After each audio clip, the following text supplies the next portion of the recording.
You are listening to the Law Enforcement Pirate Radio Network. Radio Free Larry presiding.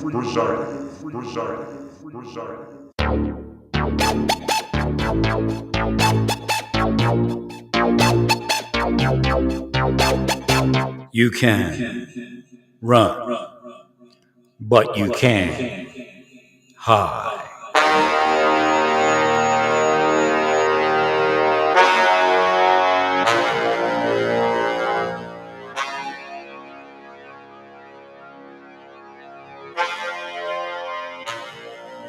Radio Free Larry.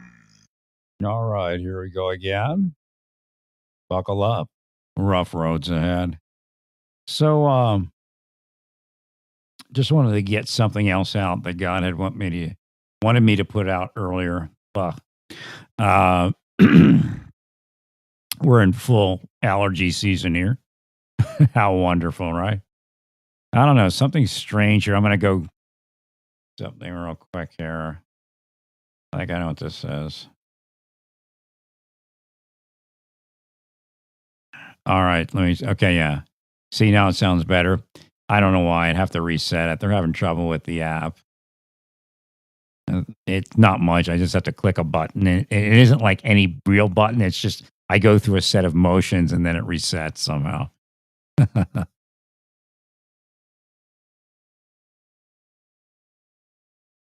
So, what we're doing here is, and what God is doing, part of what we're doing, God will want something to happen. And then I'm here and I analyze that something, whether it's my life or another person's life, to realize what the issue might be. You know, is timing off? How accurate is God's action inside where we are? So again, this is kind of the matrix. It works. You don't have to worship the matrix or anything like that. However, it is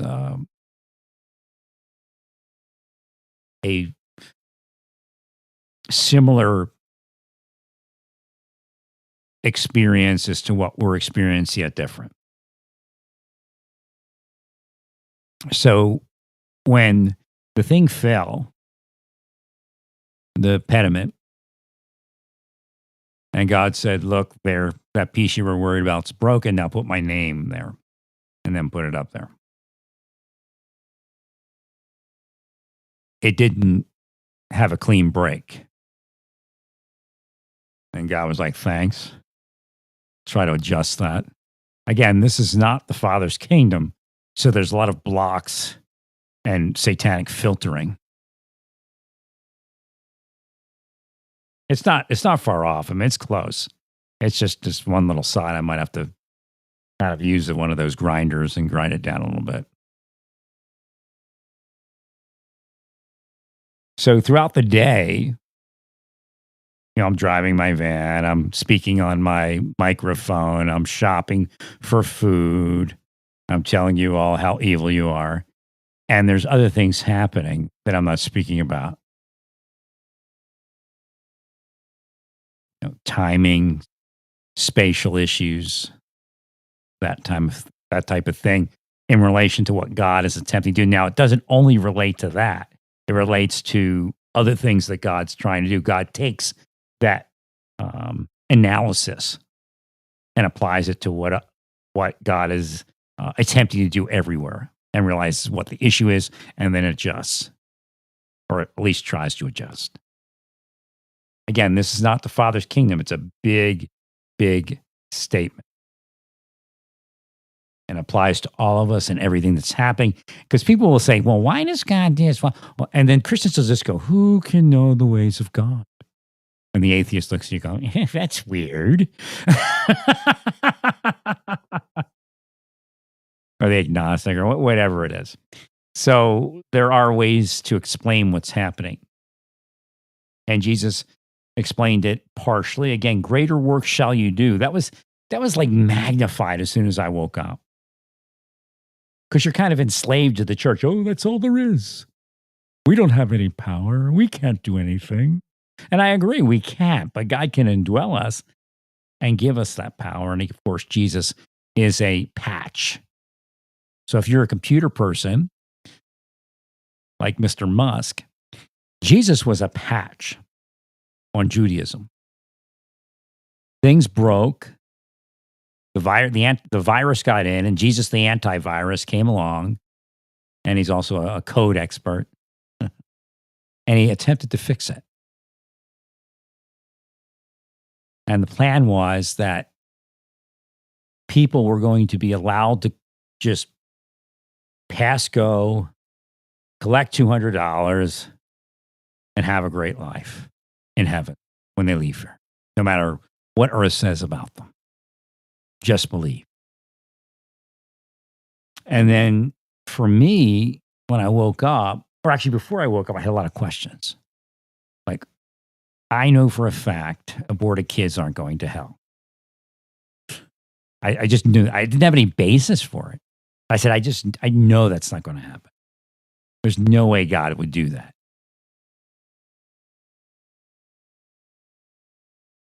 And then that's when God showed me people that are spiritually blind, which every aborted child is. Their sins are not held against them. Instant atonement. If there is a sin.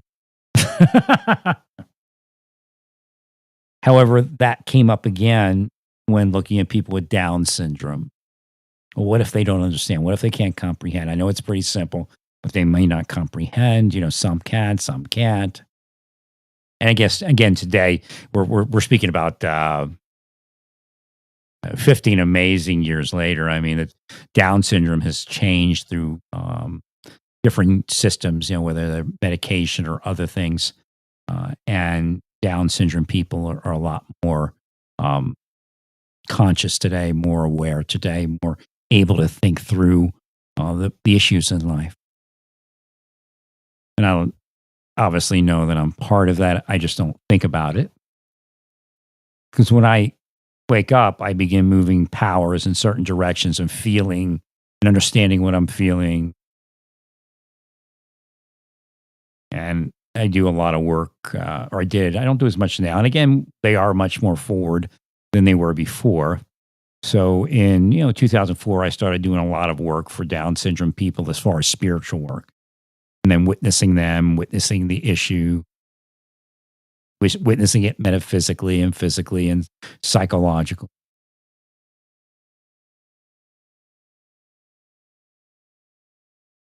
Same time period, what Musk is doing today is what I was speaking about. Now, one change in that is God is now angry. So saving the earth with spaceships is not what God is into. Why export the evil?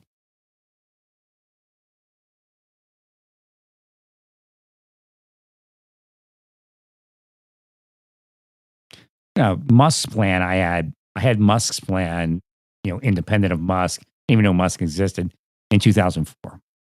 God and I spoke about it, and we energized it. And again, we spoke about it probably through 2008 or so.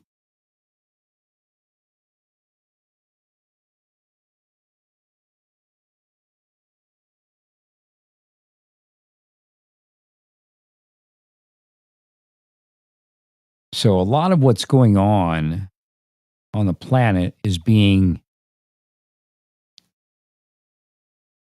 mechanically operated. I don't know if there's anybody else that does this here on this planet.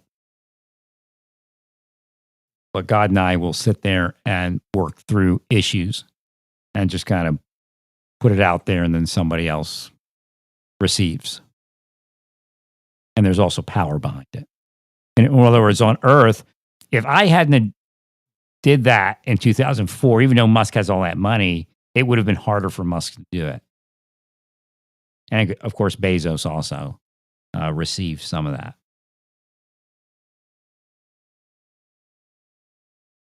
Now, you need to change what's happening. Facebook is obviously cutting another 1,000 jobs or something. At least I think it was a current news article. You have to metaphysically change. You can't play your games any longer. Whether you be Facebook or somebody that was empowered by Facebook that's somewhere else. So again, see, this is the quandary of the whole thing. You're all responsible for all that you cause and caused. And you're in lives that are judgeable.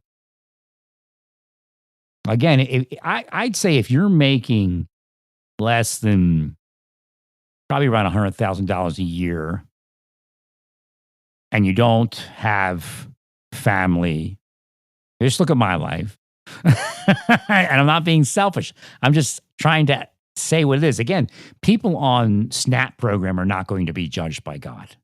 I mean, God could put a devil in there and confuse everybody. Because you can have people that are like on SNAP program and public assistance, but yet their life works perfect. And if that person were evil, then that would be some form of devil.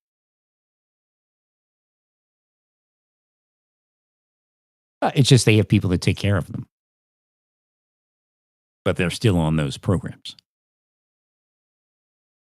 7 girlfriends and 3 mothers and 7 fathers.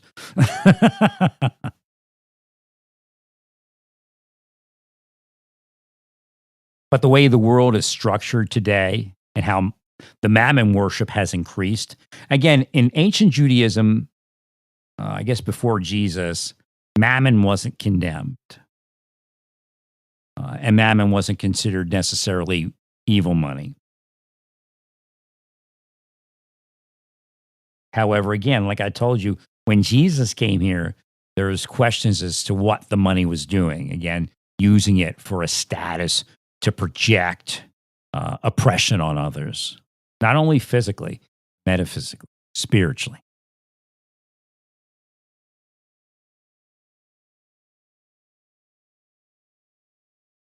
Well, there's a certain level of spiritual blindness. There's a certain level of, as I was had up there before. Oh, wait, not that one there. Where is it? Did I delete it? Did I delete it? Oh, no, it's up here, probably. Can't quite see it. Why is this on? I have to go through them.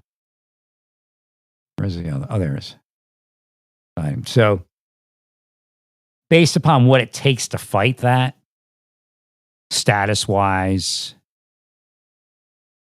power wise, today, if you're living a life where you are struggling in some way, again, I hate to say money, it's a lot of people focus on, and again, mammon is a protection on this planet. If the deep state comes around you and you have mammon, it's a lot harder for them to do something to you. And they know that. That's why they're blocking everything that would have succeeded my life as far as blocking their psychological torture, their psychological operation. Money, a spouse, a woman, a mother that isn't tortured every time they hear on the wiretap that she's going to help me in some way. A brother, same thing. They will operate your family so they won't help you. They'll follow your family with police cars, private sector cars, FBI cars. Maybe mess with their stock a little bit. Interrupt their perfect internet.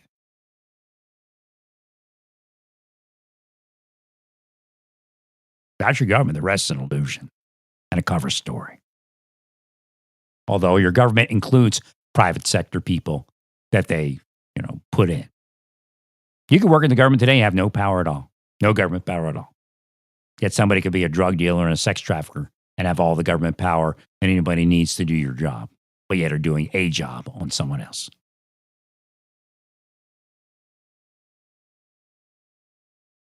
That's how they wear you out. You end up using your own power to do everything officially. My agency never powered my life. Never. Not once did the Justice Department or the U.S. Marshal Service or the Federal Bureau of Prisons power my life. Not once.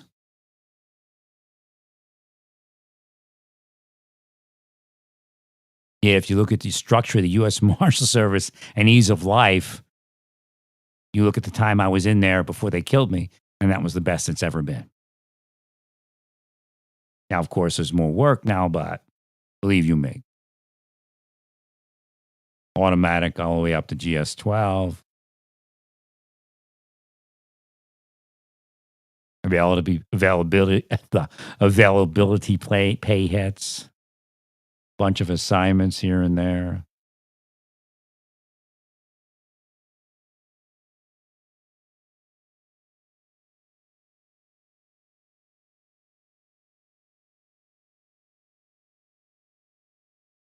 So the operation that God engages in is analytical. A lot of it's analytical. Again, the two witnesses, what are they doing? They're analyzing, witnessing what's going on.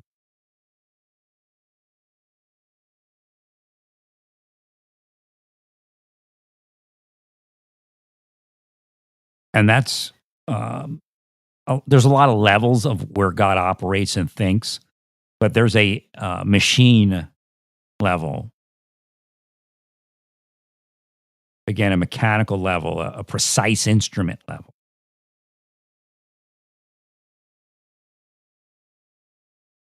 And like I told you, God is not a being that sees death. Again, I have to explain things to God to a certain degree because God sees forever. And it doesn't really translate well into earth, vice versa. God is all knowing, but there's a lot to all knowing. There are things that God, if you look in the Bible, God's not all knowing. Right from the beginning, Genesis, God begins to ask Adam questions. Now, God is all knowing, but what have you done to cause God not to be all knowing?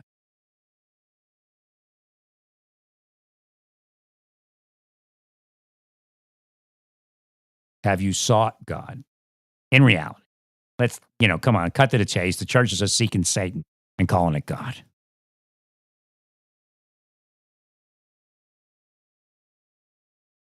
So again, God shows you how God is not all knowing, but yet is in the absence of what's going on here.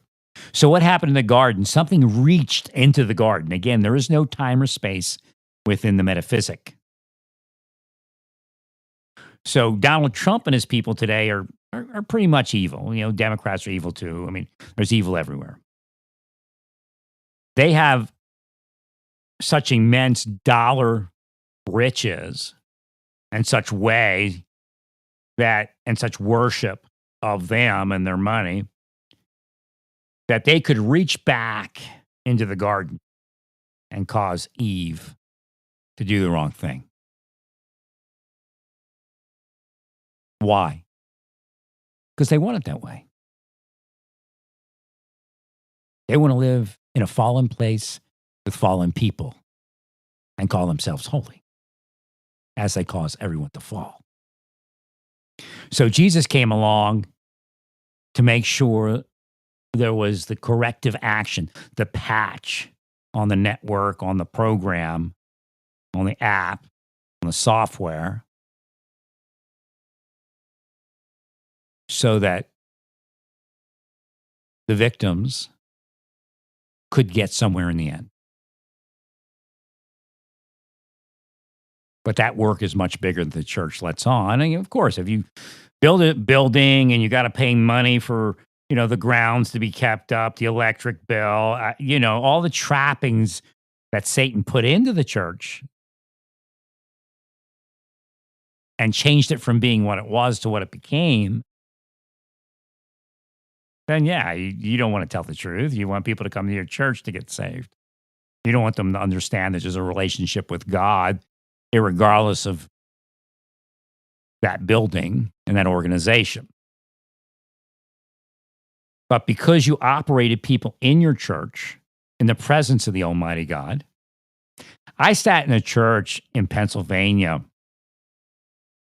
before they drugged me, and then the thing happened in Omaha.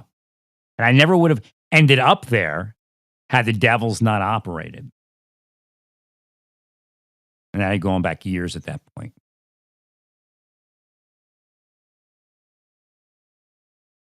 But I sat in a church while the preacher preached. Satan was in the church, standing there, and God was with Satan, talking to Satan while the preacher preached.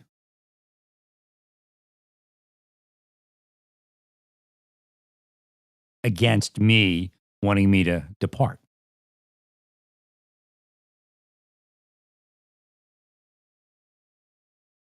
Directly. You know, it wasn't to convict me of any sin. It was to psychologically operate me in another direction.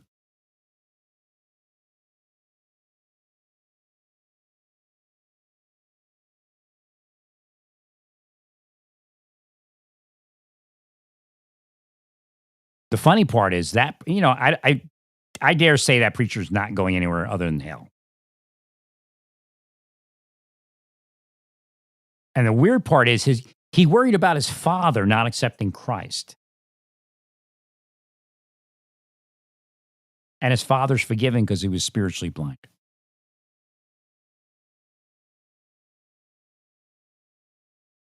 But yet he was a preacher, 20, 30, 40 years?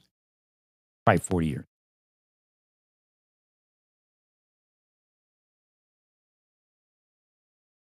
He made deals with the devil and brought Satan into their church. The devil at that point being the government. Nothing wrong with the government being called the devil when it is the devil. Oh, but they look so pure, don't they? They look so pure, don't they?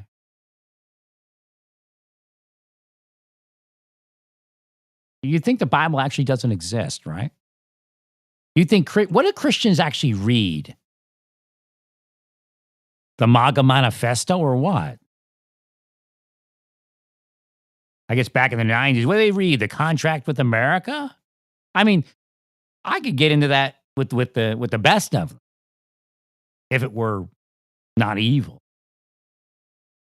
But there's no place for that where? In the church. Because that's Caesar's.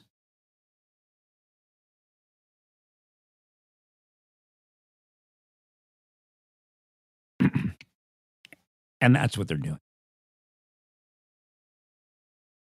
This is what happens when I go to church. That's what they're trying to trigger. Because they work for the devils in government, the devil private investigators, and every other devil that exists.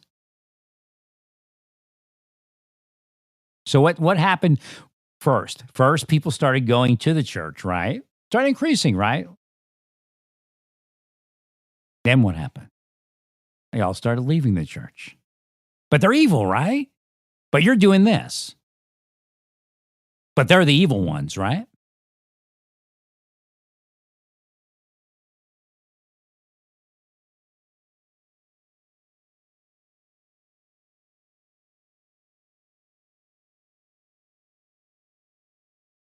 So again, it's worse in the church than people that are unawakened or not awakened to what they're doing.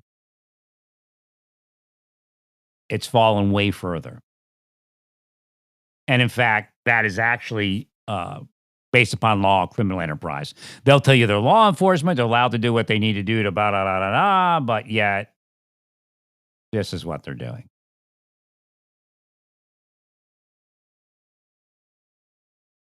And they're using the churches to do it.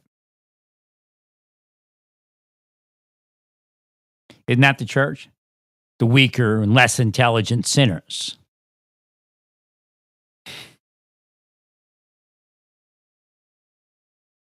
Hypnosis. They'll drug you if it doesn't work without it, but they can manipulate the world around you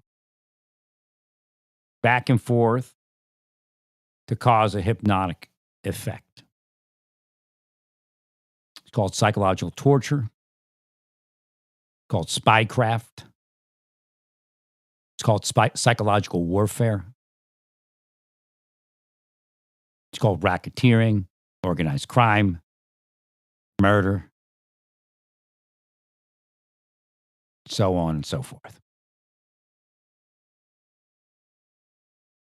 Just change the term assassins to mass shooters and active shooters and rapists and murderers and child molesters. And that's what's going on. You got questions, you're all praying to God. Don't you want the answers, church? Of course not.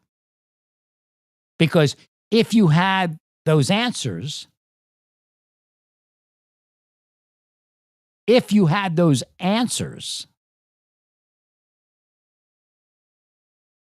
you couldn't make the money that the government's paying you to do this.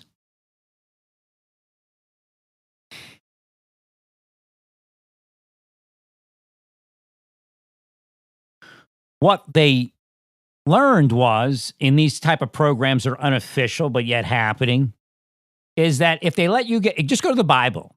It'll tell you what to do to fight them, to cause their fornication to flee, to cause the devil to flee, to smack down Satan. It's exactly what they won't allow to happen. They won't let you go to a church without being psychologically tortured.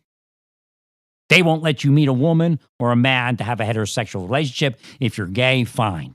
I'm not going to fault you for that. That's between you and God.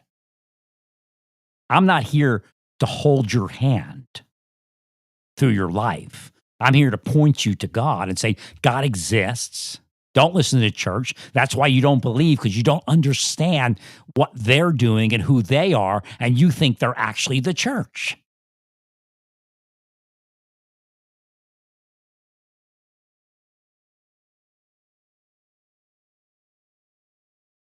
Because this is what they're doing.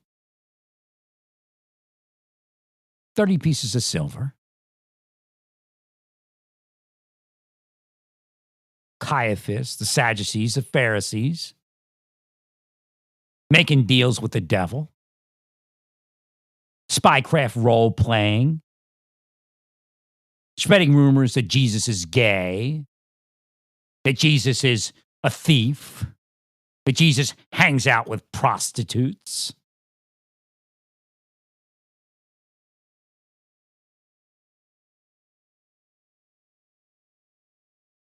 That's why when Jack, the FBI agent in Texas, shot that person and became the hero, I said, first off, nobody that shoots anybody in a church should allow anybody to call them a hero.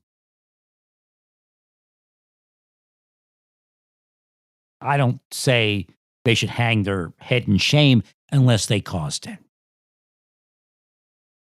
Enough of the games. This is what they're operating, and they're using devil power, or anti-power, should I say, to do it. This is not only physical, this is also metaphysical. This type of thing is metaphysical also. Now, Jack could be innocent. Somebody else could have did it. Because I guarantee something like this was done to that shooter. Guaranteed. Well, if you have the power in your church, that doesn't happen. One of the best lessons God showed me, or instructions, was this. You watch the video, I think there's a video of it, and the pastor sneaks behind the stage. There's a gunman, I think, up at the pulpit or something. And he gets up on stage and he rushes the guy, and they all rush the guy. He had a gun, they got the gun away. Get out, do what you need to do to stay alive. But nobody got hurt.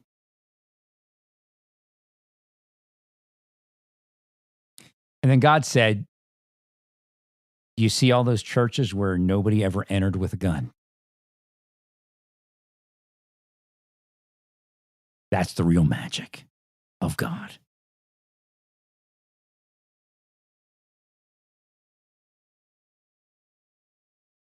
Those churches were failed. But this is what fails it. This type of thing in the church. Oh, they're all doing it. Get some quick money. Get some status with the business community. Pastor's paranoid. They may find out about the 16-year-old he had sex with. So he accepts it. And all he has to do is insinuate that somebody else is doing that.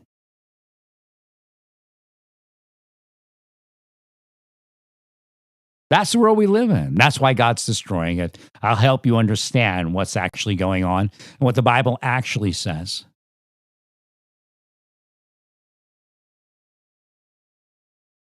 Versus what sold out people are trying to con you with.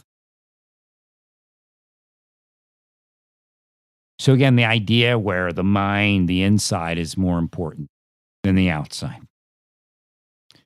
Most gay people, like I said, are victims of something. Now, you can be a wealthy, like Elton John. He has responsibility. He's living a great life. There's no way that God is going to forgive him if he doesn't mind his P's and Q's. If he was the devil. If Elton John was a devil, causing other people to have issues, God would destroy him no matter what charity he does, whether he's gay or not. But as far as Elton John being gay, that's between him and God. Because God said to me, one time he said, you see that person over there? Committed that crime. If that person was gay, they would have enough power left over not to commit that crime. But because they spent so much energy trying to stay heterosexual, they committed that crime. So in a planet like that, God has to take certain things into consideration. So I got to tell you, when you tell people not to be trans, and some, there's a lot of stuff going on there. Some don't have to be. But if they are, that's where they are. So that's where you have to meet them. What you're telling them is they have to meet you somewhere. In the church, in the synagogue, in the temple. There's a quote my whole life about it. Read it about 20 years ago, or maybe, probably 25 years ago, 26 years ago. It was in, I guess, a software package that I had with different quotes. I don't think it was online. I think it was a software package. Things for preaching quotes and anecdotes. And it said the exact number of times in the Bible that Jesus was in a religious place and the exact number of times we was out there meeting people. In reality, I think the only reason Jesus went into the religious establishments was to mix it up. They weren't going to meet him on the street unless he met him in there every so often. And then they came out to see what he was doing in the street. I don't think he really wanted to be there. You hear my tone? You hear how I'm speaking? That's how Jesus spoke in the synagogue.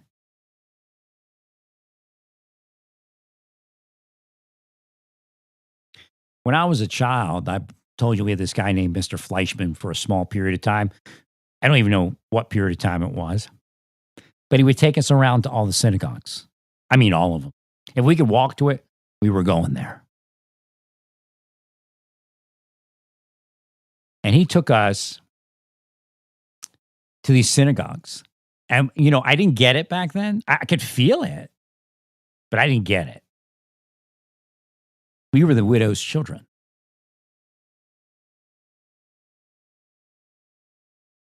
And he would take us to the synagogue. When in reality, the synagogue should be coming to get us and take us to the synagogue. So again, as they say, he was interested in good trouble,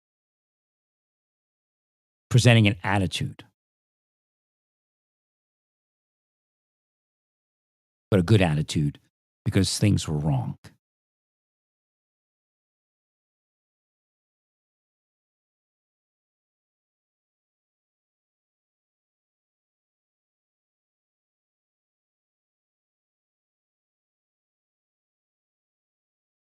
So we would go to all these synagogues and we would meet virtual strangers.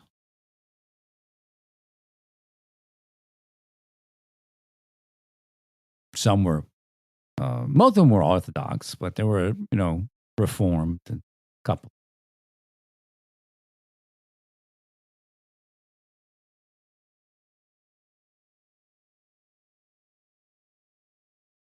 So again, what they'll tell you is what I'm doing is wrong.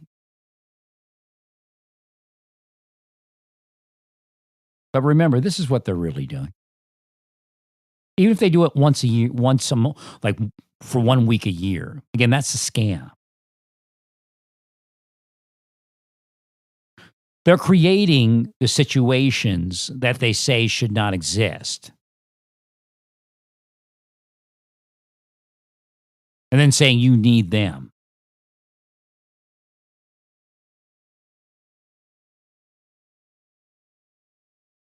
Now, granted, some of it is Russia, some of it is MI5, some of it is Mossad and their private sector informers and all of that. But that's the scam. Remember, they're playing both sides and killing the middle, and we're all in the middle, monkeys.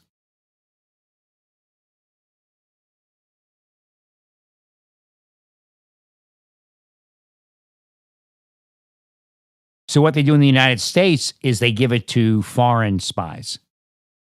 If they want somebody in the United States assassinated, they give it to foreign spies. And once it's effectuated to a certain point, then they might be able to get involved. If they want somebody in Russia killed, they'll give it to a United States spy or an MI5 spy. I guess in Russia there are spies do it. I guess that's a bad example because Russian spies kill Russians.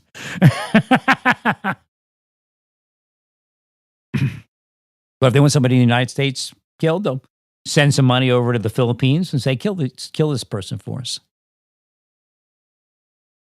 They want somebody, killed in Finland. The spies there might send some money over to Switzerland and say, kill our people. I guess the European Union's a bad example. I think they have laws against that now. But again, they give it to the European Union countries to kill our people.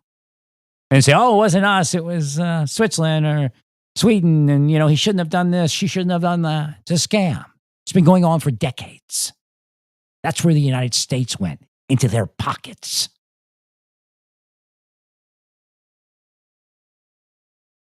That's where the churches went.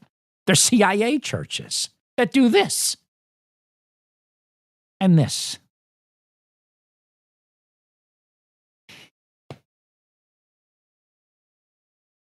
To people like this.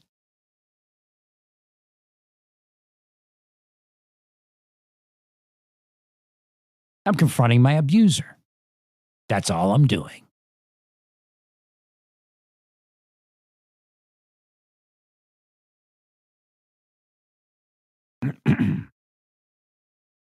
But that's okay because they're going there. There's no doubt. Don't tell me about your church. Don't tell me about your charity. The Bible covers it all. Willful ignorance need not apply. Now, why did I show you these people? My anti-police? That's what they'll tell you. Because we can't forget the failures. I don't care that that guy dealt drugs. There's a better way to effectuate that raid. And if we don't focus on that, you're going to do it tomorrow. How many times did I do something like this and then you find out it was for you all to wake up about something? Traffic stop went bad.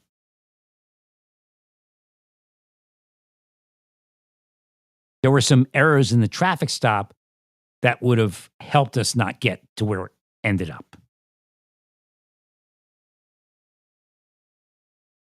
That officer was pretty much dealt a blow by fate. But there were things done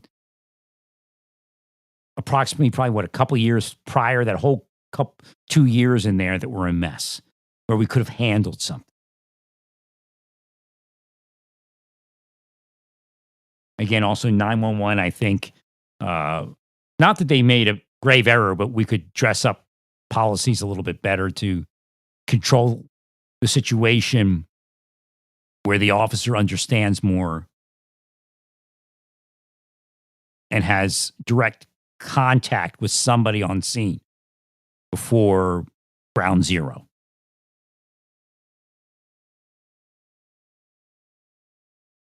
Again, these type of situations are difficult, but the mess was already made before the officer got there. So the whole goal is not to say, oh, this is a criminal. Oh, this is a black person that was in a foster home. Oh, this guy, he tried to flee. This guy should not have been able to get back in that vehicle.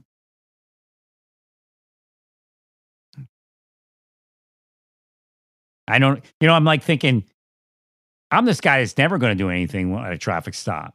Unless maybe I lose my mind. I don't know. They drugged me. I've been drugged I've been in a drug state at a traffic stop where it was a deep state type of drug. Again, those drugs are different.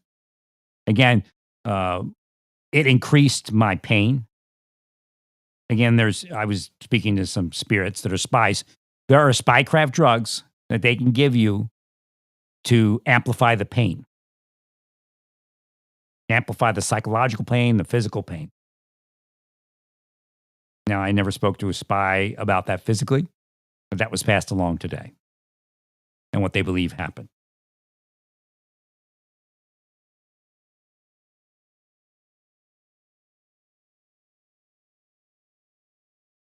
So again,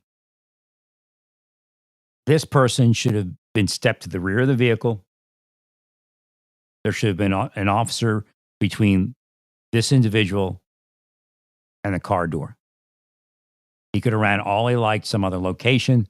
We would not have been confronted with that exigent circumstance. And of course, there's a child involved who is now probably at risk of having the same life. This guy messed up. He's a drug dealer. There's a lot in this community here. They live in $1 million houses and nobody bothers them because they paid the right people. So again, it's not that he's a drug dealer. He just didn't pay the right people. So he ended up on the wrong end of a raid.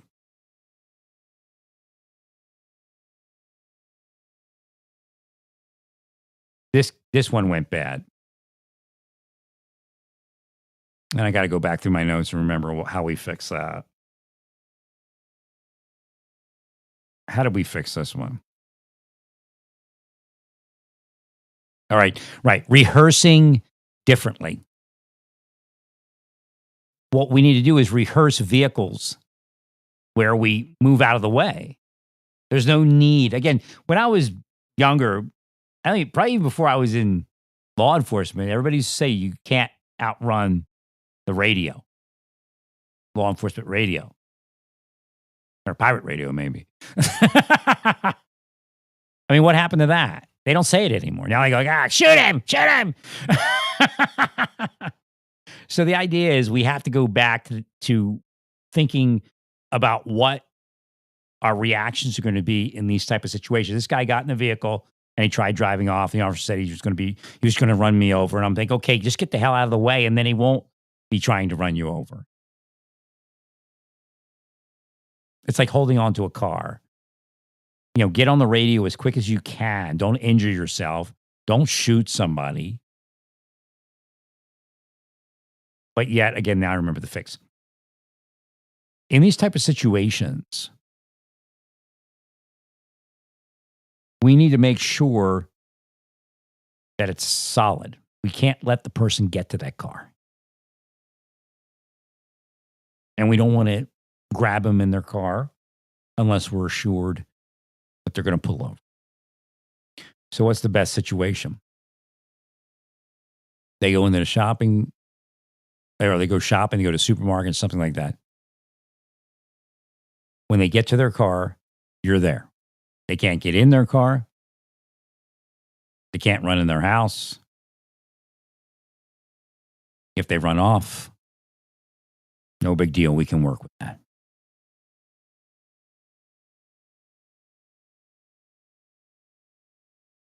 It's a search warrant, if I remember correctly. Maybe an arrest warrant, too. I can't remember. You have people at the house. Well, that person's not there. And you grab that person somewhere else and you take them back to the house.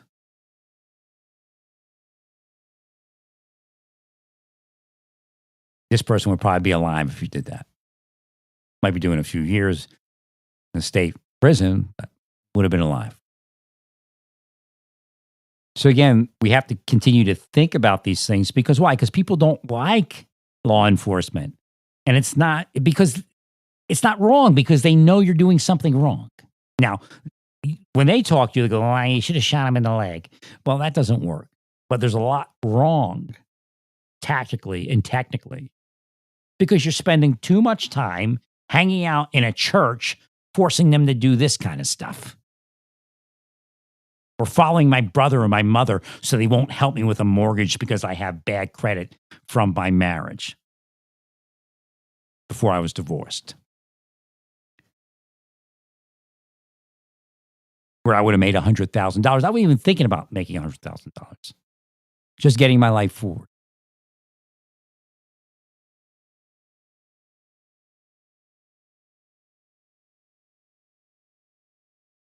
Now, God's telling me what to do to stay alive so we can finish our work the best that we can. Of course, this is not the choice. But if you weren't running around doing this all day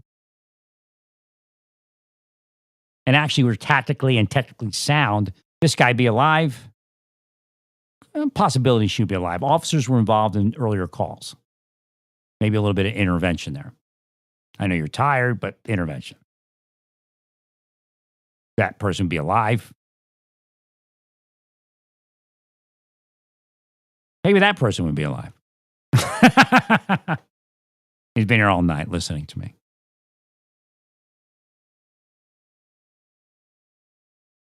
Stay peaceful. Praise God in all that you do.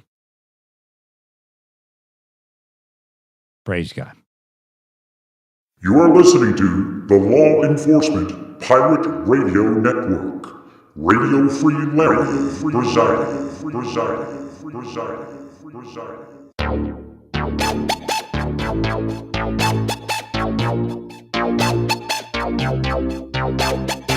You can run, but you can't hide.